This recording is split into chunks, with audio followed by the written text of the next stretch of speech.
তো হাঁটতে হাঁটতে চলে আসলাম একটা বক্সিং মারতে, মারলাম। এক পাশে লাগছে, দেখি স্কোরটা কত হয়। হ্যালো গাইস, কি অবস্থা সবার? আশা করি সবাই ভালো আছেন। আপনাদের মাঝে নিয়ে আসলাম আমার ব্লগের সেকেন্ড পার্ট।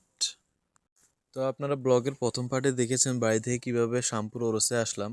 তো এখন আমরা পুরো শ্যামপুর ওরসটাই ঘুরে দেখব। এদিকে হচ্ছে বাদাম বিক্রেতার দোকান, এদিকে টুপিওয়ালা দোকান, তারপরে এদিকে হচ্ছে বিভিন্ন দোকানপাট আছে। তো আমরা আরেকটু সামনে যাব। এদিকে হচ্ছে ফুচকা মামাওয়ালার দোকান, এদিকেও বাদাম বিক্রেতার দোকান। দুই পাশেই দোকান রয়েছে। এদিকে একজন ঢোল বিক্রেতা ঢোল বিক্রি করতেছে, আর এইদিকেও দোকানপাট আছে। এইদিকে একটা ফুচকাওয়ালা দোকান আছে বড় করে। রাস্তার দুই পাশে সারিবদ্ধভাবে দোকানগুলো, মাঝখানে চলার রাস্তা। তো ওরসটা আসলে অনেক বড়।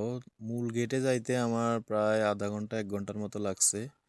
আর গেটটা দূর থেকে দেখা যাচ্ছে অনেক সুন্দর হয়েছে, মাশাল্লাহ। তো এটা হচ্ছে ফাইনালি বড় মিয়া ওরসের গেট। গেটের ডিজাইনটা কিন্তু অনেক সুন্দর হয়েছে, মাশাল্লাহ। দেখুন আপনারা, খুবই সুন্দর হয়েছে বড় মিয়া ওরস গেট। আর ভিতরে অনেক মানুষ দেখা যাচ্ছে। তো আমি একটু পিছন থেকে ভিডিও করলাম, তারপরে একটু সামনে গেলাম, দেখলাম যে ভিতরে কি হচ্ছে। তো আমি একটু দেখার চেষ্টা করতেছি, আমি এর আগে যেহেতু আসি নাই, তো একটু দেখতেছি। তো আমি দূর থেকে দাঁড়ায় ভিডিও করতেছি, দেখতেছি ওরা জিকির করতেছে, আর আমি ভিডিও করতেছি। অনেক মানুষ দাঁড়াই আছে, কেউ দেখতেছে, কেউ জিকির করতেছে, কেউ দাঁড়াই আছে।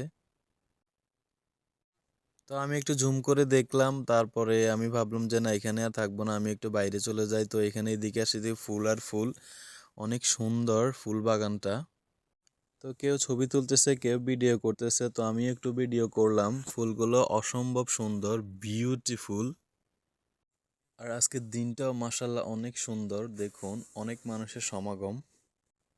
তো আমি একটু সামনে আগাইলাম, দেখলাম এদিকে রান্না হইতেছে। তো আমি একটু রান্নার ভিডিও করলাম। এদিকে মহিষ জবা হয়েছে, হয়তো রাতে জবা করছে, এখন রান্না করতেছে। তো আমি একটু ভিডিও করলাম আর দেখতেছি।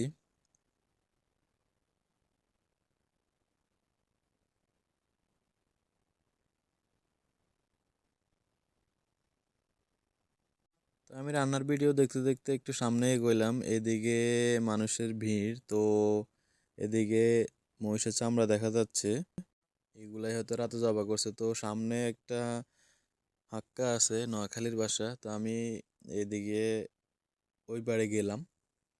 ওইদিকে নাকি মহিষ আছে 4টা। তো আমি দেখতে যাব। এখানে মানুষ আছে। খালের ওই পারে মহিষগুলা আছে এখনো, ওরা রাখি দিছে, হয়তো পরে এগুলা জবাই করে খাবে। তো আমি মহিষের কাছে আসলাম, দেখলাম মহিষ 4টা আছে এখানে। কয়েকজন আছে, কেউ ভিডিও করতেছে, কেউ দেখতেছে। তা আমি একটু কাছ থেকে ভিডিও করলাম। আমি একটু ধরেও দেখব, দেখি। আমি একটু সাহস করে সামনে গেলাম, একটু ধরলাম। মহিষটা শান্তশিষ্ট আছে, আমাকে কিছু করে নাই। তো এই পর্যন্ত, আল্লাহ হাফেজ। Thanks for watching, waiting for part 3।